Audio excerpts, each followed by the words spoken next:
Oh boy, this game. This game, folks. This game. In my Rolling on the Ropes video, I said how it used to wake my parents up a lot when I was younger.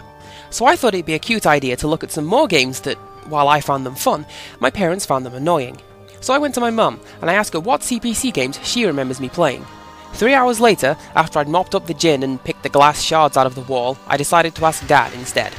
He recommended Oh Mummy, which was released by Gem in 1984. Oh Mummy was one of the earliest, if not the earliest, game released for the CPC. It's also one of the very first games I ever played. In it, you control this guy, random B generic character, archaeologist extraordinaire. You've discovered a series of tombs in Egypt, and the London Natural History Museum has charged you with looting them before Roland and all the other tomb raiders come along. Each tomb has 20 boxes, neatly arranged in 4 rows of 5. If you walk around the perimeter of a box, its contents will be revealed to you. If you can unearth a sarcophagus and a key, both of which are hidden in every level, then you complete the level, and you're welcome to walk out of the door, moving on to the next, strangely identical looking tomb. But it's not that simple. As you may have guessed from the game's title, the dead are restless, and there are mummies wandering the tombs ready to strike you down should they touch you. You start off by facing a single mummy, and every time you complete a level, the game throws in a few more to stop your progress. The game does relent, however. Every 5 levels, you're given either some points or an extra life. What you get is based on whether the game likes you, as far as I can tell. Having received your bonus, you go back to level 1. Does it get any harder? Well, no. It actually gets easier since you're back down to dealing with 1 mummy from a team of about 7. Regardless as to the difficulty, this game is like so many early CPC games in that there is no way of winning. You merely play until you get to game over, and then try to beat your high score for that zen moment of accomplishment. Or for that horrifying moment when you realise you've just wasted an hour of your life and desecrated the remains of an ancient Egyptian civilization and accomplished absolutely nothing. Oh Mummy gets a lot easier when you realise it's the video game conversion of that game Squares.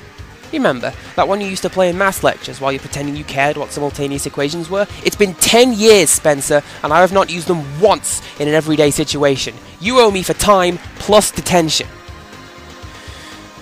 All you do is set up the horizontal lines and then zigzag up and down, getting entire columns in a single pass.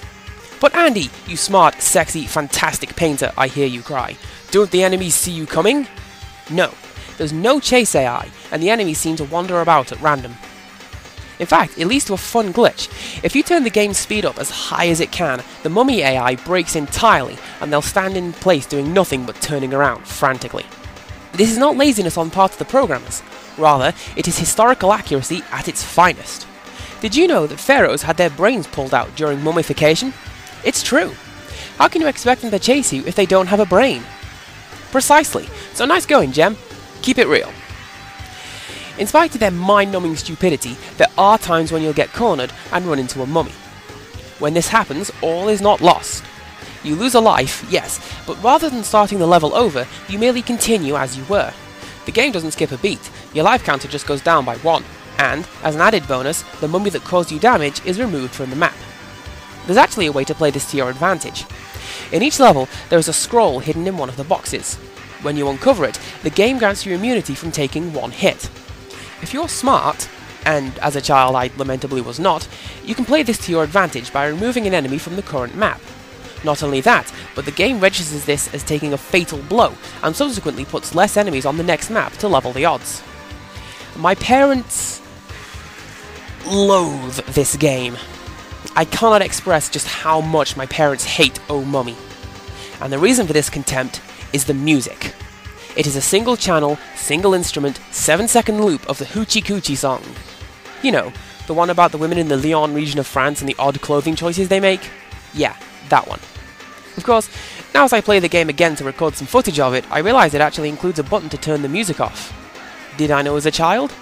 No. Would I have turned it off if I'd known at the time? No. In conclusion, I still kind of like this game.